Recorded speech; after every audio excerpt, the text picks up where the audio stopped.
अच्छा, बाढ़ पीड़ित जिनका घर में पानी घुस गया वो क्या इसमें घुस पाएंगे? कैसे घुस पाएंगे? तो खुद बाढ़ पीड़ित है बिल्डिंग। मतलब बिहार में बाढ़ पीड़ितों के बचाव के लिए जो बिल्डिंग बनता है वो खुद बाढ़ पीड़ित हो जाता है। और उसका जीता जागता उदाहरण ये बाढ़ पीड़ित भवन जो 2.25 करोड़ रुपया का बना है वो साक्षी है। स्कूल से मुख्य मार्ग तक अगर मिट्टी भरा गया तो स्कूल है ये और मुख्य मार्ग है ये, और स्कूल से मुख्य मार्ग की दूरी मैं दिखा रहा हूं आपको, 1, 2 और 3 कदम की दूरी है, यानी 2.5 फीट की दूरी है। 2.5 फीट की दूरी में 6 लाख का मिट्टी भर दिया गया। बाढ़ पीड़ितों के लिए जब बिहार सरकार का मोहर लगा के शिलान्यास करके ये बाढ़ आश्रय स्थल बनवाया गया 2 करोड़ का, तो 20 टेलर माटी काहे नहीं भरवाया गया? 10,000 का माटी होता 20 टेलर मैक्सिमम, और कम से कम बाढ़ पीड़ित लोग वहां पे रहते। चलिए, अतुल्य भारत के अतुल्य राज्य बिहार में बाढ़ के लिए किया हुआ अतुल्य प्रयास मैं आज आप लोगों को दिखाऊंगा। मेरे पीछे जो भवन दिख रहा है वहां पे लिखा हुआ है बाढ़ आश्रय स्थल, यानी बाढ़ से लोग परेशान होंगे तो इस स्थल पे आके आश्रय लेंगे। और आज आप देख सकते हैं कि उस बाढ़ आश्रय स्थल की स्थिति क्या है। उस बाढ़ आश्रय स्थल में जाने के लिए सबसे पहले आपको एक हेलीकॉप्टर या एक हवाई जहाज का व्यवस्था करना होगा। गलती से हेलीकॉप्टर हवाई जहाज का व्यवस्था नहीं कर पाए तो कम से कम एक नाव का व्यवस्था करना होगा। करोड़ों का भवन बाढ़ पीड़ितों को बचाने के लिए बनता है। करोड़ों का स्कूल बच्चों को पढ़ाने के लिए बनता है। लाखों का मिट्टी इस स्कूल में बाढ़ का पानी ना घुसे उसके लिए पास हो जाता है कि भर देना है मिट्टी, लेकिन इस स्कूल में पानी घुस जाता है, इस गांव में बाढ़ का पानी घुस जाता है। और यहां तक कि कमाल का राज्य बिहार में कमाल का बाढ़ आश्रय स्थल में भी बाढ़ का पानी घुस जाता है। चलिए, यहाँ पे बहुत सारे लोग हैं जो ये कमाल का काम जो हुआ है उसके साक्षी बने हैं। किस प्रकार से ये काम हो रहा था और कितना दिन पहले से ये काम चालू हुआ है उसके बारे में बताइए आप। कम से कम साल भर पहले से ये बाढ़ आश्रय स्थल बन रहा था। हाँ। और इसमें यहाँ पे जितने सारे ठेकेदार लोग आते हैं। हाँ। ठेकेदार क्यों गलत? देखिए, सच्चाई ये है कि इस बाढ़ आश्रय स्थल पे अगर एक ईंट भी रखा जाता है ना तो वो सरकारी इंजीनियर के देखरेख में रखा जाता है। तो सरकारी इंजीनियर ने ही इसको गलत बनवा दिया तो ठेकेदार की क्या गलती? बात सही है। वो सब तो मिली भगत है। यहाँ के जितने सारे प्रतिनिधि हैं, यहाँ के मेरे सांसद हैं, यहाँ के मंत्री लोग हैं, सब बिके हुए हैं। उनको अगर पीसी चाहिए, अगर उनको ये बाढ़ आश्रय स्थल बनवाना है तो पहले 50% वहाँ पे जमा करना होगा।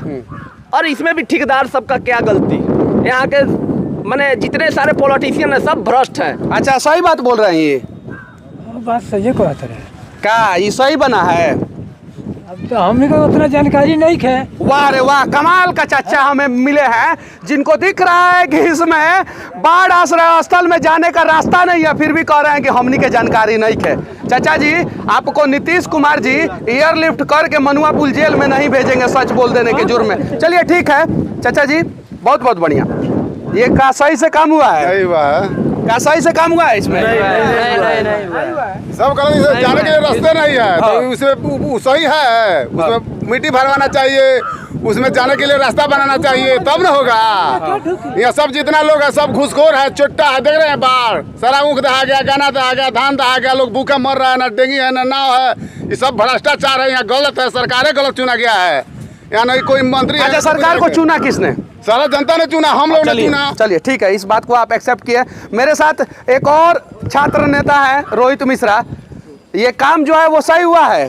काम देखिए, काम की गुणवत्ता के बारे में हमको नहीं पता है। हाँ। लेकिन वहाँ जाने के लिए रास्ता नहीं है। हाँ। ये सरासर गलत हुआ है। रास्ता नहीं है ना, नहीं। और ये किस काम के लिए बना है? बाढ़ पीड़ित जिनका भी अगर घर पानी में डूब गया है, हाँ। वो कहीं ऊंची स्थान पे जाएंगे। हाँ। उनके लिए सरकार ने एक अस्थायी जगह बनाया हुआ है। हाँ। जिसके इसका प्रोजेक्ट था लगभग 2.25 करोड़ का। हाँ। वो बना है लेकिन रास्ता नहीं बन पाया अभी इसमें। हाँ। गुणवत्ता के बारे में तो जब बन रहा था तो यहाँ के ग्रामीण ही बता सकते हैं कि कैसा ईंट लगा है, क्या बालू लगा है, लेकिन अभी किसी काम के लिए नहीं है। अच्छा, बाढ़ पीड़ित जिनका घर में पानी घुस गया वो क्या इसमें घुस पाएंगे? कैसे घुस पाएंगे? तो खुद बाढ़ पीड़ित है बिल्डिंग। मतलब बिहार में बाढ़ पीड़ितों के बचाव के लिए जो बिल्डिंग बनता है वो खुद बाढ़ पीड़ित हो जाता है। और उसका जीता जागता उदाहरण ये बाढ़ पीड़ित भवन जो 2.25 करोड़ रुपया का बना है वो साक्षी है। राष्ट्रपिता मोहनदास करमचंद गांधी जी की कर्मभूमि चंपारण में बाढ़ क्षेत्र में हरपुर गढ़वा पंचायत में ये भवन बना है। और ये भवन की स्थिति देखिए कि ये बाढ़ पीड़ितों का क्या मदद करेगा। खुद ये भवन बाढ़ पीड़ित हो गया है। ये स्कूल है और इसी स्कूल से राष्ट्रपति, प्रधानमंत्री, मुख्यमंत्री, डीएम, कलेक्टर और चोर कर्मचारी पैदा होते हैं। 6 लाख रुपया का मिट्टी भरा है और लिखा हुआ है हरपुर गढ़वा के ग्राम हरपुर में विद्यालय से मुख्य पथ तक मिट्टी भराई एवं ईंट सोलीकरण का कार्य 6,03,000 रुपया से 2018 में चौथा महीना में किया गया।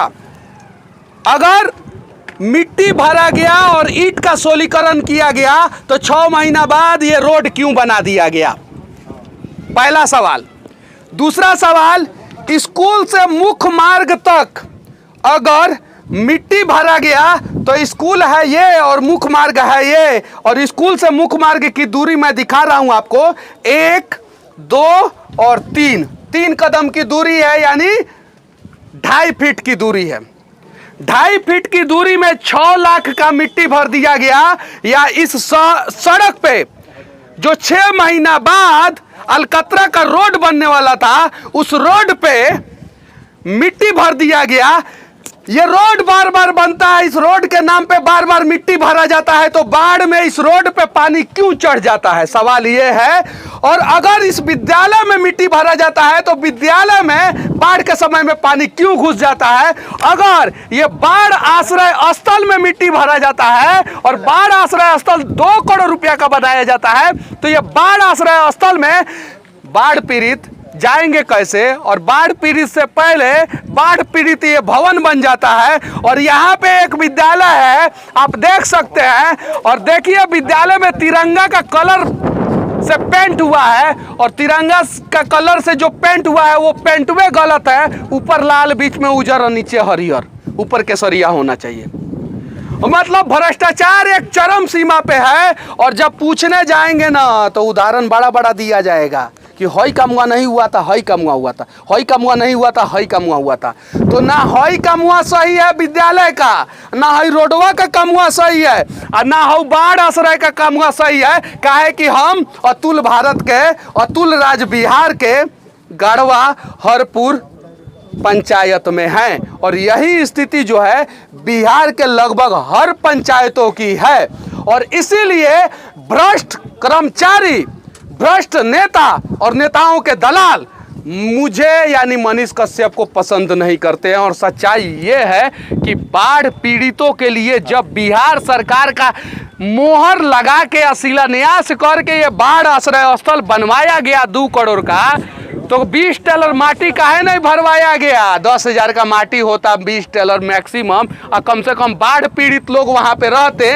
लेकिन सच्चाई ये है कि कागजों पे बाढ़ स्थल बन गया है और कागजों पे बाढ़ पीड़ितों का मदद किया जा रहा है। और इस भवन में लगातार खाना कितने दिनों से बन रहा है वो कागज पे दिखा दिया जाएगा और जियो टैगिंग के साथ दिखा दिया जाएगा।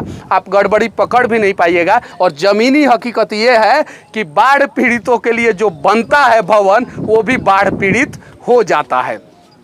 बिहार में अगर बाढ़ आता है, आपदा आता है, भूकंप आता है तो सबसे पहले हॉस्पिटल में पानी घुसता है या हॉस्पिटल का छत गिरता है। स्कूल में पानी घुसता है या स्कूल का छत गिरता है, ब्लॉक और थाना में पानी घुसता है या ब्लॉक या थाना का छत गिरता है। सच्चाई ये है कि जब हॉस्पिटल में पानी घुस जाएगा, ब्लॉक में पानी घुस जाएगा, थाना में पानी घुस जाएगा, स्कूल में पानी घुस जाइएगा, तो आप जिससे मदद मांगने जाइएगा वो खुदे कहेगा कि हम खुदे परेशान हैं, तो आप शर्मा लजा के मदद नहीं मांगिएगा। तो बाढ़ आश्रय स्थल में आइएगा सोने और देखिएगा ये खुदे बाढ़ पीड़ित है, तो कम से कम लजा शर्मा के वहाँ पे नहीं सोइएगा। और सबसे बड़ी कमाल की बात है कि ये पंचायत जो है ODF घोषित है। ODF हटिए तो थोड़ा सा, ये पूरा ODF घोषित है और पूरा रोड के बगल में लोगों ने हागा है। अब इसमें लोग की गलती थोड़ी है। आप शौचालय में घूस ले लेते हैं, शौचालय बनवाने नहीं देते हैं, गरीबों का शौचालय बन नहीं पाता है और कुछ लोगों का 6-6 गो शौचालय बन जाता है। वो सब सच्चाई सबको पता है। तो रोड के बगल में लोग हगेंगे नहीं तो क्या करेंगे। अतुल भारत के, अतुल राज बिहार के, अतुल बाढ़ आश्रय स्थल से सच तक के लिए मैं मनीष कश्यप। जय हिंद।